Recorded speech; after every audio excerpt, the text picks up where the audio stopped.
Olá pessoal, aqui novamente irmão Sandro, mais uma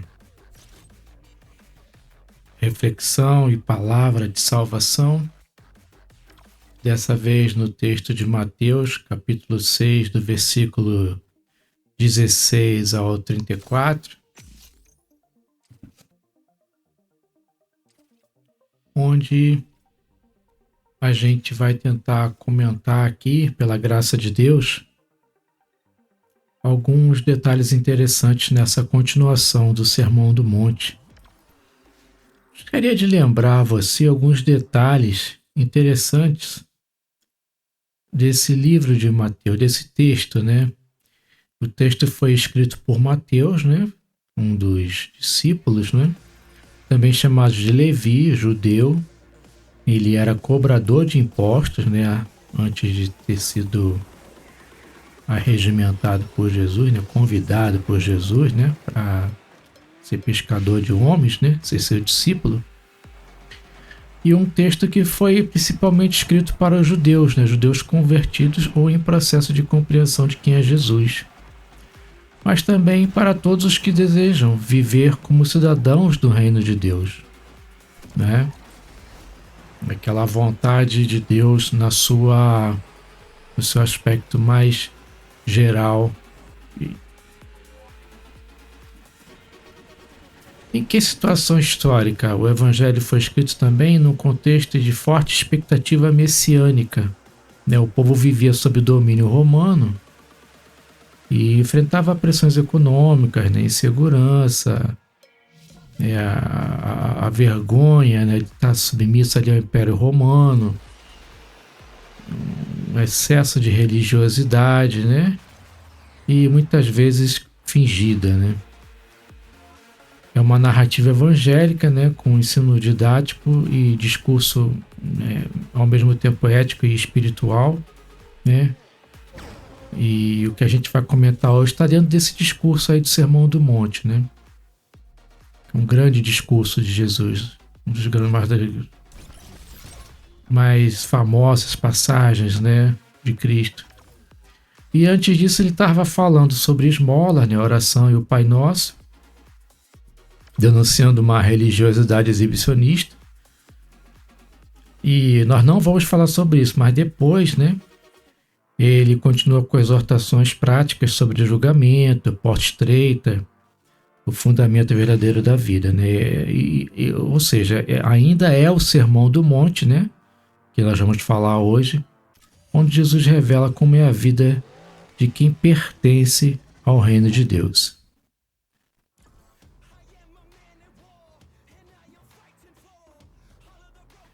Bom, e antes de começar, né, lógico, né, vamos ler Mateus, o capítulo 6, capítulo 6, do versículo 16 ao 34. Então ele começa assim: quando jejuardes, não vos mostreis contristados, como os hipócritas, porque eles desfiguram o rosto com o fim de parecer aos homens que jejuam. Em verdade vos digo que eles já receberam a recompensa.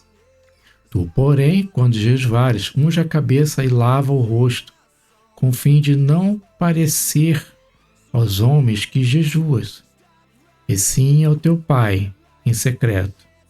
E teu Pai, que vê em secreto, te recompensará.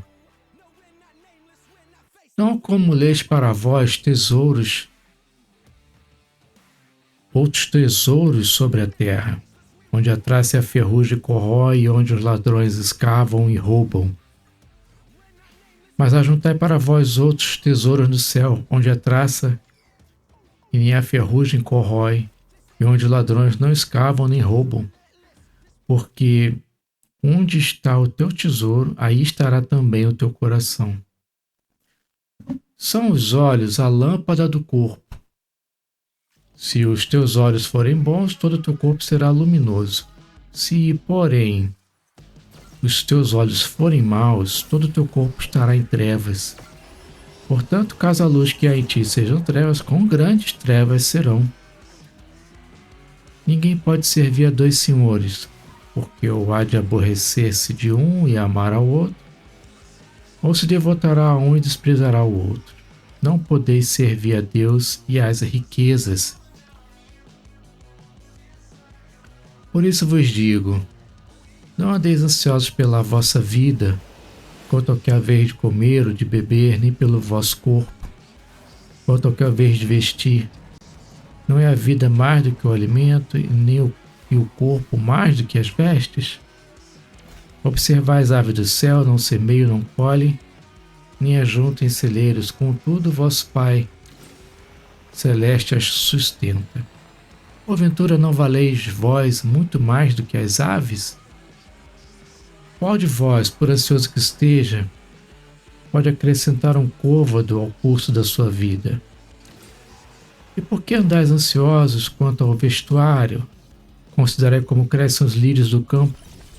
Eles não trabalham nem fiam. Eu, contudo, vos afirmo que nem Salomão, em toda a sua glória, se vestiu como qualquer deles. Ora, se Deus veste assim a erva do campo, que hoje existe e amanhã lançada no forno, quanto mais a vós, homens de pequena fé. Portanto, não vos inquieteis dizendo que comeremos, que beberemos ou com que nos vestiremos. Porque os gentios é que procuram todas essas coisas, pois vosso Pai Celeste sabe que necessitais de todas elas. Buscai, pois, em primeiro lugar o seu reino e a sua justiça, e todas essas coisas vos serão acrescentadas. Portanto, não vos inquieteis com o dia de amanhã, pois o amanhã trará os seus cuidados. Basta ao dia o seu próprio mal. Bom, você que está me ouvindo agora, que a graça e a paz do nosso Senhor Jesus Cristo alcance seu coração nesse momento. Talvez você esteja nos ouvindo em casa, no trabalho, no trânsito, ou até mesmo em um momento de preocupação silenciosa. E é exatamente com você que Jesus quer falar hoje. Vivemos em um tempo em que as pessoas se preocupam demais com a aparência, com o que os outros pensam, com o amanhã, com o dinheiro, com a comida, com roupa, com o futuro. No meio disso tudo, estão muito cansados, ansiosos, sobrecarregados, espiritualmente vazios. Sim, espiritualmente vazios. No Sermão do Monte, Jesus nos chama para uma vida diferente. Uma vida que não é guiada pelo medo, nem pela ostentação religiosa, nem pela ansiedade do amanhã, mas pela confiança em Deus como Pai. Mateus, escrevendo para judeus que conheciam a religião, mas muitas vezes viviam uma fé de aparência, registra as palavras de Jesus para corrigir o coração humano. Jesus não está interessado em religião de fachada, mas em um relacionamento verdadeiro com Deus, com o Pai, né? Quando ele fala do jejum, ele denuncia a espiritualidade teatral.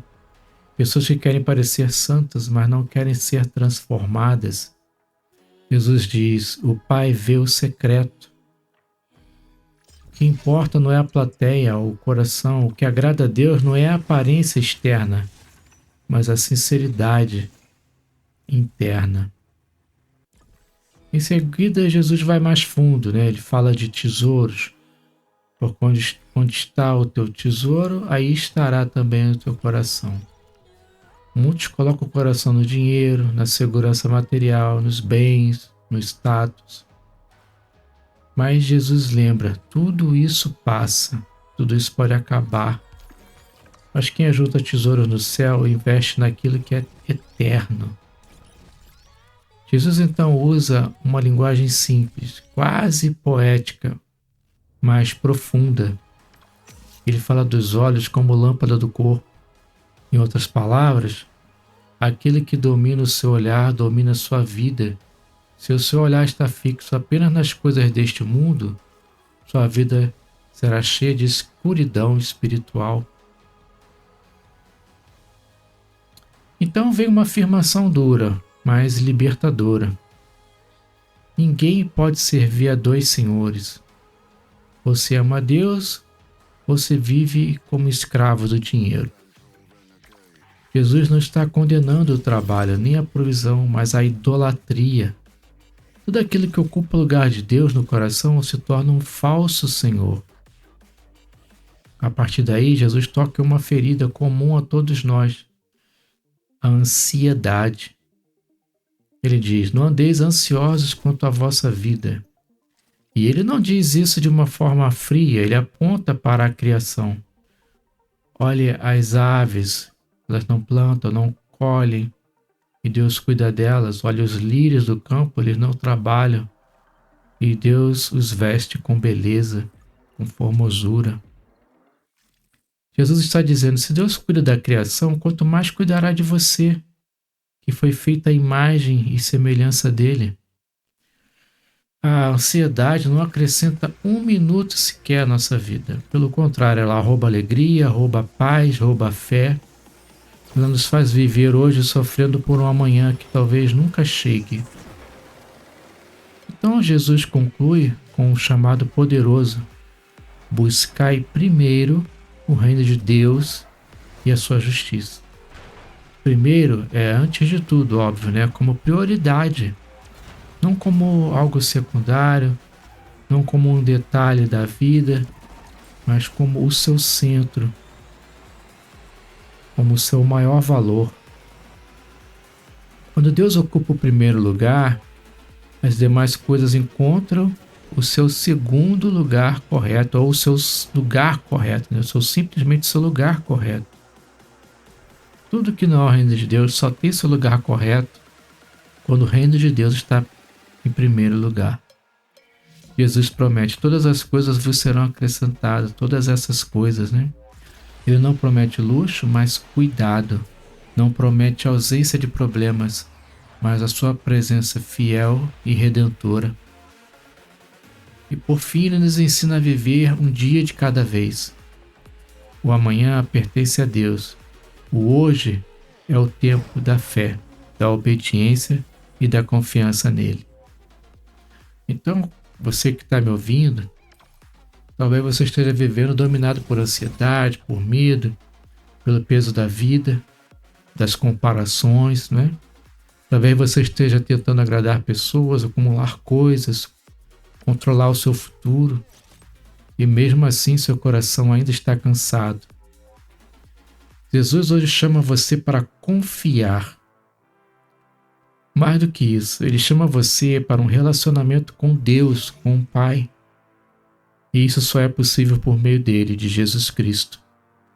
A Bíblia nos ensina que todos nós pecamos e estamos separados de Deus.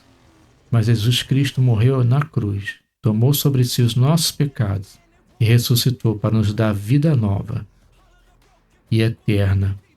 Ele é o único e suficiente Salvador. Hoje é dia de decisão. Não adie, não empurra isso para amanhã. A salvação é urgente. Se você reconhece que precisa de Jesus, entregue agora a sua vida a Ele. Onde você estiver, ore comigo agora dizendo: Senhor Jesus, eu reconheço que sou pecador. Entrego minha vida em tuas mãos. Creio que morreste por mim e ressuscitaste. Perdoa meus pecados, entra no meu coração e governa a minha vida. Eu confio em Ti. Amém. Se você fez essa oração com sinceridade, saiba, Deus ouviu você. Uma nova vida começa agora. Continue buscando o reino de Deus e a sua justiça. Continue lendo a Bíblia. Continue tratando um dia de cada vez com fé, com confiança em Deus. Ele vai te acompanhar. Ok? Obrigado por ter ouvido essa mensagem até aqui e até uma próxima.